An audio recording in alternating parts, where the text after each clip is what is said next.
So unfortunately, I lost my beloved Flywoo Explorer, the first DJI 3 version. If you've watched my last video, it was the one without the DJI 3, and I installed my own one. I haven't actually flown much since because it was quite a bitter pill to swallow. I was flying over a lake that was really reflective, and I was coming in, thought I had plenty space before I came near the water, and it just disappeared. In fact, I didn't even know that it had hit the water because it just disappeared. I hit the GPS return, and well, anyway, watching the video afterwards, it was clear that according to my barometer, I was like 0 meters, and that was gone, unfortunately. So anyway, I had a look on Flywoo's website, and I realized that the new ones all came with the F7 flight controller. Also again without DJI 3 at $400 US, which is still expensive, but it's an upgrade. I definitely wasn't going to go buy the exact same one again. I'll put a link in the description to my old video of the original one with the F405, I think it was, flight controller, and you can have a look at the differences. But straight off the bat, what I can notice, obviously the flight controller, what they've done is gone ahead with plugs instead of hard soldering on a lot of the connectors. This would be for your receiver. I'll again be installing my Crossfire TBS, mounting it at the bottom as I did on my previous one, underneath here, and then I'll be double side taping and cable tying that puppy in there. Looks like the exact same GPS, although they've done some facial updates. A nice little sticker on this side makes it look a little nicer. I'm going to do some redoing of 3D prints specifically for TPU, just to spice it up a little bit. Another thing they've improved is they've added a much longer DJI 3 antenna cable mount. The last one came up to about here, so your signal really wasn't that great. The cable for the 03 is plenty long enough to go higher. I did design my own STU or 3D file for a longer one, although this one is much nicer. So they give you a second one in the pack. I'm going to reprint it with a little bit more color and a nice bright yellow tip. What I am going to do is, because I don't have money to go buy 03 after 03, is take my DJI 03 out of my Gephardt Cinebot, which I don't use often at all. It's an awesome quad, this one. I originally bought it in the DJI Vista version and then upgraded it with the frame that takes a 03 and put an 03 in it.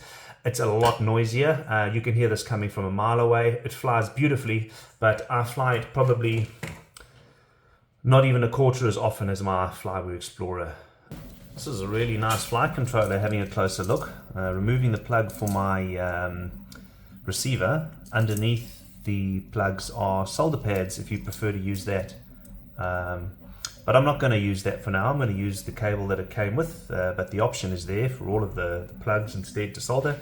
What I'm going to do is actually lift up these little teeth and pull out the pieces of cable and clip it as close to the end of the cable as I can, because once I dip this down and underneath here, I've literally maybe got 1 or 2 millimeters slack, maybe for a twist or two to make it neater as well. So, just powering up my Tango 2. We are now bound. Do that before we start putting some tape over that or shrink wrap, and we'll start installing that in our receiver. Still connected. Yeah. Right, so the TBS receiver is installed. Quite tight, but you know, that's how we like it. Removal of the DJI 03 from the Gephardt Cinebot. Doesn't that look like fun? I can't wait to rebuild that into a Vista. So I just realized that I'm 3D printing in the background and you might hear that noise, so apologies for that. I'm actually printing a little blue and yellow theme for this quadcopter. So blue on the bottom, yellow on the top, looks pretty sweet. Also, having the brighter colors, in my opinion, helps you find a lost quad, either up in a tree, it's easy to spot, or in some grass. Just having a black quad with grey propellers is almost impossible to find. Obviously there's a beeper, but visually I like it, and it looks sweet. So one heads up I can give you is the little aerial cables that they've now given you for download on their website, which is an upgrade.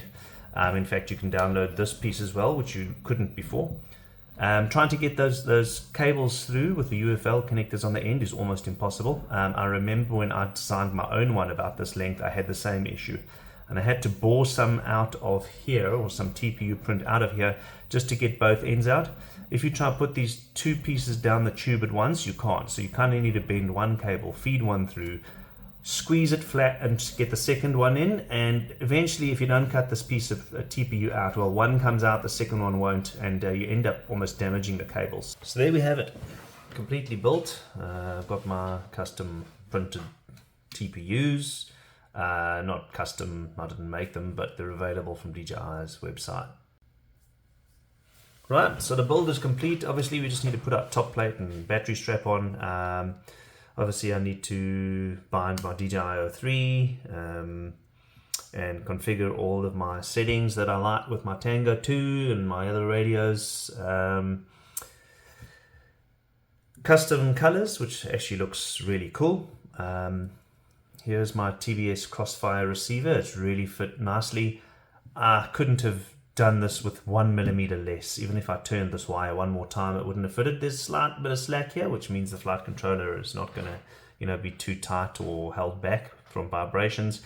The only difference here between the install that I did on my previous Explorer 4 that had the F405 controller is I didn't take the cable between the flight stack this time. I went over and then I just loosened all screws, tuck the rest of the cable underneath the ESC here, and that actually works really nicely. So there's no cables loose or anything on this build. It's actually really neat. The one thing I will actually be doing as well, like I did with my last one, is I don't like that this is landing and using the buzzer as a foot, really. That's going to break eventually. So it's touching this and this. I like to print extended feet. I would rather sacrifice a little bit of TP on the tip here, and use that weight for a slightly bigger foot, so it actually sits on the ground and doesn't touch, especially if you're in wet weather and you land on some bricks that are slightly wet or maybe a millimeter of water, you'll still be fine. One other thing to note is plugging this into Betaflight, I notice it's got version 4.4.3, which is great. From Betaflight 4.4 we actually started seeing some decent return to home. I know at the time of this video there's a 4.5 odd release candidate. I'm not going to go to that just yet. So I'm going to fly it with what it's got on here and just do some programming on it. Test some return to home. Obviously only going to test return to home till it comes back to me. I'm not going to let it try and land because in normal circumstances you wouldn't really want to do that with Betaflight anyway. So here we have our finished product. Printed out my little feet that keep it nice and stable on the ground. I don't know, a centimeter off, 10mm high. I think I designed the model of maybe 12. I don't know.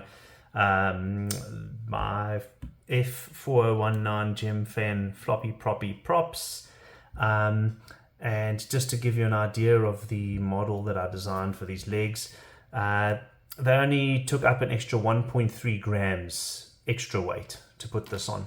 I think that's definitely worthwhile to keep it off the ground and stable like that. So I will go and fly this at some point and post a video on that if anyone's interested. I'll also put some links in the description for my parts that I've used, these little feet, and also I'll put a link in the description for this one as well. I'll modify a little cutout here if you want to download it, and then print it out without having to modify it there afterwards.